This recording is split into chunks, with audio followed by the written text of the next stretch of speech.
Goût de luxe Paris, Made in Paris. Stéphane Abouaf, bonjour. Bonjour. Vous êtes le directeur général de la marque Ella Bâché. Alors les vertus de la tomate, elle les a pas découvertes hier, ça fait un petit moment. Ella Bâché, c'est une pharmacienne hongroise. Je vous laisse raconter la fin de l'histoire. Ah, effectivement, c'est une femme pionnière qui est née en Hongrie en 1900, donc au début du XXe siècle, et qui s'illustre en tant que femme d'avant-garde en étant l'une des premières femmes à être diplômée de pharmacie. Elle émigre en France en 1927 et arrivée à Paris, elle commence à se lancer dans les cosmétiques, faute de pouvoir utiliser son diplôme hongrois qui n'était pas reconnu en France. Donc elle travaille d'abord pour des marques de mode qui faisaient du maquillage à l'époque et auxquelles elle va ajouter une dimension soin de la peau. Fort de ce succès, elle décide en 1936 de lancer sa marque et effectivement l'une de ses premières créations sera la crème tomate. La crème tomate, donc tout simplement elle fait des recherches. Cette femme, on rappelle qu'elle est pharmacienne, elle avait remarqué que effectivement certaines femmes se passaient directement de la tomate sur la peau. Alors effectivement, elle avait remarqué qu'en Hongrie, les femmes dans leur rituel de beauté avaient l'habitude d'utiliser des produits naturels et en particulier utiliser de la pulpe de tomate. Elle se frictionnait la peau avec la pulpe de tomate pour avoir un teint éclatant.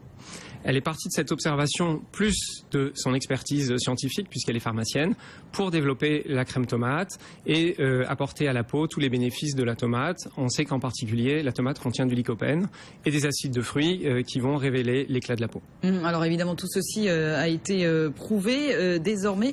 Elle a développé ce qu'on appelle la nutridermologie, c'est ça? Alors, c'est vrai qu'elle a travaillé très longtemps sur les propriétés des actifs d'origine alimentaire pour la peau. On sait qu'ils ont beaucoup de bienfaits. Elle les a étudiés avec son expertise de pharmacienne. On sait aussi que les consommateurs aujourd'hui sont très intéressés par cette dimension. Quand on demande aujourd'hui à des femmes qu'est-ce que vous feriez aujourd'hui pour être plus belle, spontanément, elles répondent une question qui va tourner autour du régime alimentaire. Ensuite, elles vont parler de sport et ensuite, elles vont parler de cosmétique. Donc, le lien entre les ingrédients alimentaires et la cosmétique, il est fait spontanément par les femmes. En cela, c'est vrai que c'était aussi une femme d'avant-garde. Et aujourd'hui, on a des études effectivement qui montrent que les résultats sont obtenus en utilisant ce type d'actifs. Et on a donné un nom à cette méthode de travail qui s'appelle la nutridermologie. Alors, donc, c'est une partie du concept de la marque aujourd'hui. Si on avance un petit peu dans le temps, Ella Bâché, elle a été rachetée par le groupe Talgo. Cette marque en 2003, vous la dirigez depuis 2006. Stéphane Abouaf, comment elle se situe dans la galaxie des soins de la peau français? C'est plutôt une marque d'institut? Alors, dès le départ, Madame Bâché choisit effectivement de s'appuyer sur l'expertise de professionnels de la peau. Pour deux raisons. La première, c'est le diagnostic de peau qu'elle considère comme absolument indispensable. Chaque peau est unique. Si vous voulez avoir des résultats, il faut avoir un diagnostic de peau expert pour pouvoir avoir le bon produit adapté à votre type de peau. Deuxièmement, elle a constaté, on le sait aujourd'hui par des études scientifiques, notamment américaines, que lorsque vous utilisez une gestuelle en plus de l'action qui est intégrée dans les cosmétiques, vous allez décupler l'efficacité des produits. Et donc, la marque est distribuée en institut de beauté pour s'appuyer sur ces deux forces de l'esthéticienne. Et ça ne bouge pas au fil des ans. La nutridermologie, ce sont des produits d'institut, sauf que la concurrence est rude. Donc aujourd'hui, vous avez aussi votre propre institut. Alors, Madame Bâché, en fait, quand elle commence en 1936, elle choisit une adresse prestigieuse puisqu'elle s'installe 8 rue de la Paix.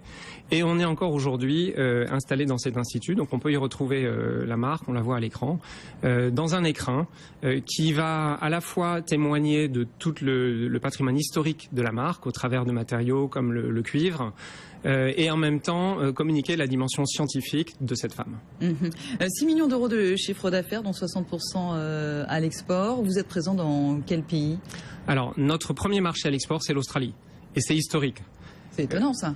Oui, c'est l'une des rares marques françaises qui a effectivement percé très très vite et s'est développée en Australie grâce à simplement une branche familiale de la famille Bâché qui s'est installée là-bas autour de la Deuxième Guerre mondiale et qui a très vite compris quelles étaient les ficelles de l'industrie cosmétique. Et notamment, ils ont importé les produits développés par Madame Bâché, mais ils y ont ajouté un marketing à l'anglo-saxonne avec des publicités extrêmement impactantes, voire rigolotes, qui ont fait le succès de la marque. Alors j'ai en mémoire par exemple une publicité où on voyait l'équipe de rugbymen australiens, on sait comment le rugby est important en Australie, complètement nus, sur une affiche 4x3 pour une campagne solaire, de produits solaires, et il y avait marqué « Tested on Animals ». Donc testé sur les animaux, et c'est ce type de marketing associé à des produits, aux produits Madame Bachet, qui a fait le succès en Australie. Mais pourquoi vous ne faites pas ça en France? On a l'impression qu'on n'est pas sur le même créneau finalement. Ce sont exactement les mêmes produits parce que vous le disiez, vous êtes vendu en institut, il n'y a pas de grande campagne de publicité, on a l'impression... Justement parce que c'est un savoir-faire particulier, que ce sont des produits techniques, il n'y aura pas ce genre de campagne-là. Et pourtant, alors, c'est vrai que Madame Bachet avait l'habitude de dire « moi je fais des bons produits, j'ai pas besoin de marketing ». On sait qu'aujourd'hui ce genre de discours, il est... En 2015, il faut changer un petit peu. Voilà. Donc il a changé, ça fait déjà quelques années, mais c'est vrai que la marque sur le continent européen a pris un peu de retard parce qu'elle avait cette volonté de dire « je fais bien mon travail, je fais pas de la publicité, je fais pas de marketing ». À côté de ça, les Australiens ont compris qu'il fallait deux éléments, des bons produits, mais aussi du bon marketing. Alors à quand la grosse campagne de pub? Écoutez, j'en parlerai avec mon actionnaire. En tout cas, les autres moyens du marketing, c'est quoi? Donc c'est rénover effectivement cet institut rue de la Paix, c'est jouer sur la personnalisation, peut-être sortir un petit peu de cette ornière de la rue de la Paix, bien qu'on... Alors, un moyen important pour nous de se faire connaître, c'est l'innovation. Madame Bachet s'est fait connaître sans publicité avec la crème tomate et ça a été un succès, ça l'est toujours puisque c'est l'une de nos meilleures ventes. Aujourd'hui, on a toujours cette culture de l'innovation et on a développé par exemple il y a quelques semaines lancé un appareil de diagnostic de peau que l'on considère aujourd'hui comme ce qu'il y a de plus innovant sur le marché. Ça s'appelle Skintex Diag. Exactement. C'est ça. Alors comment ça marche? À quoi ça sert? Alors en fait, quand vous rentrez dans un institut, et la Bachet, l'expérience soin, elle commence par le diagnostic de peau. C'est ça qui va permettre de traiter au mieux le problème. Cet appareil, il va accompagner l'esthéticienne en lui apportant le meilleur de la technologie aujourd'hui. C'est un appareil qui a été développé en France d'ailleurs. Il y a 18 analyses visage et corps qui vont permettre donc de voir la profondeur des rides, de voir les rougeurs. Le petit appareil qui est à côté de l'écran, on passe sur le visage et ça analyse tout ça. Il y a la procédure est la suivante. Vous avez derrière ce qui est une tablette perfectionnée, vous avez une caméra avec des filtres polarisants. Donc on va faire d'abord une photo du visage dans son ensemble. Ensuite, on va faire des analyses zone par zone avec une nouvelle caméra ici, un thermomètre et une sonde d'hydratation et de fermeté.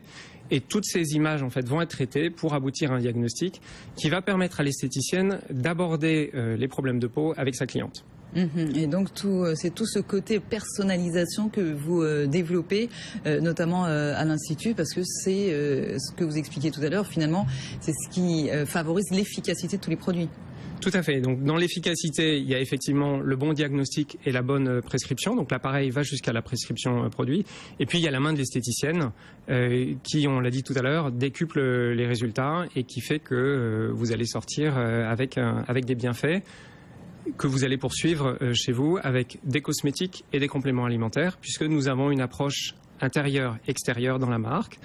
L'intérieur avec les compléments alimentaires vont vous permettre d'attaquer les problèmes à la racine. Et l'extérieur avec les cosmétiques vont vous permettre d'avoir une action plus rapide, plus visible.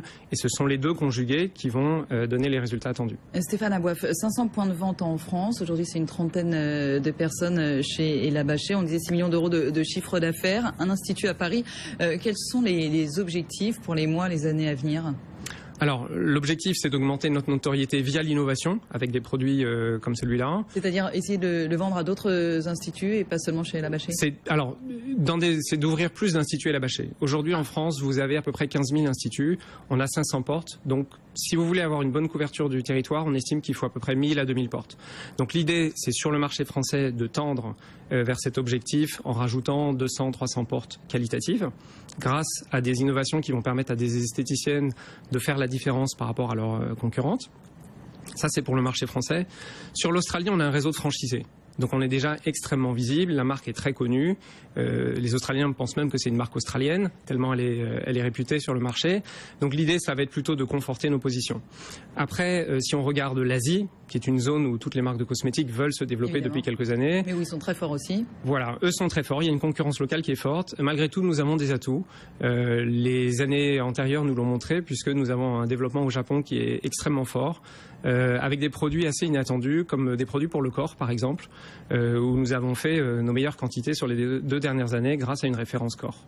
Donc vous visez également l'Asie. Alors, on vise l'Asie, on a commencé. On a ouvert la Chine cette année. On sait que c'est extrêmement compliqué pour les marques de cosmétiques parce qu'il y a des enregistrements qui prennent à peu près 2 ans. Donc il y a des barrières protectionnistes qui sont extrêmement fortes. Entre parenthèses, qu'on ne retrouve pas en Europe. On aimerait bien qu'il y ait une réciprocité, ou en tout cas que ces barrières baissent. Mais en tout cas, oui, c'est vrai qu'aujourd'hui, le marché asiatique est un potentiel extrêmement fort, et en plus extrêmement en phase avec notre positionnement, puisque dans la culture asiatique, et notamment dans la culture chinoise, l'influence de ce que vous mangez sur votre corps, sur votre organisme et sur votre peau est dans la vie de tous les jours.